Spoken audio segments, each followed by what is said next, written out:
আসসালামু আলাইকুম গাইস, কিতা করা হল আছেন নিবালা, আশা তো করি সব আছেন বালা। তো গাইস নতুন আরেকটা ভিডিও লই আইলাম আমি সাইদ, আপনারা দেখা ইটস মি সাইদ ব্লগ।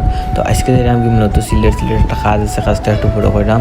তো ফার্স্টে গেছি আমরা মাইজগাঁও রেল স্টেশন যেহেতু ট্রেনে যাইমু, তো টিকিট কাটতে উঠে গেলাম ট্রেনে। আর দেত্তাপাড়া কুশিয়ারা ব্রিজের উপরে আসছি। তো এখান থেকে কুশিয়ারা নদীর ভিউটা এত সুন্দর লাগে, কিতা হয়তো আমার ফ্যান তুলে দেত্তাপাড়া আপনারা। আর ও দেত্তাপাড়া আপনারা কুশিয়ারা যে সেতু আছে এটা পুরোপুরি দেখা যান না এখান থেকে, তারপর জুম করে আপনাদের দেখানোর চেষ্টা করলাম। আর ভিউটা দেখতে পারো আপনারা, কুশিয়ারা নদীর ভিউ এত সুন্দর লাগে, পানিটাও আগে থেকে অনেকটা কমছে। তো ভিডিও করতে করতে আমরা আইলাম সিলেট। আর সিলেট আইসি মূলত আমরা একটা কাজে কাজটা হয়েছি গিয়ে করিমুল্লা মার্কেট। আর আমার লগে আছেন আমার চাচা, তো মূলত তার লাগে ওইখানে তান একটা ফোন নষ্ট হয়েছে, তো ওটা ঠিক করার লাগে আমরা যাওয়া লাগে করিমুল্লা মার্কেট। আর কিছু শপিং টপিং করবো জিন্দাবাজার থেকে। তো ফার্স্টে আমরা যাই করিমুল্লা মার্কেট। আর করিমুল্লা মার্কেটে যাওয়া লাগবো, তো কিং ব্রিজের উঠতে ভাবলাম যে যাই গিয়ে আর কিং ব্রিজের ভিডিও করে আপনাদের লোকে শেয়ার করে দেখতে পারে। আপনার কিং ব্রিজের ভিডিও এত সুন্দর লাগে এখান থেকে।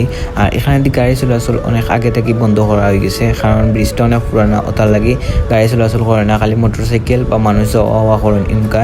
আর এই কিং ব্রিজের উপরে থেকে আপনার দেখতে পারে আলিয়ামজুতোর গড়ির ভিউটা এত সুন্দর লাগে কিতা হইতাম। আর এক সাইডে দিয়ে আলিয়ামজুতোর গড়ি, আর এক সাইডে দিয়ে সিলেটের বাইরে একটা প্লেস সিলেটের সার্কিট হাউস দেখতে পারে আপনার। সার্কিট হাউসের ভিউটা তো আরও সুন্দর লাগে কিতা হইতাম, নিচ থেকে এতটা সুন্দর লাগে না, উপরে থেকে যতটা সুন্দর লাগে।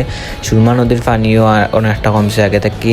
আর গাইস যারা পেজটা ফলো করছেন অবশ্যই পেজটা ফলো করে লোকে তারপর বেশি বেশি করে সাপোর্ট করবা, যাতে আপনাদের রেগুলার ভিডিও দিতাম।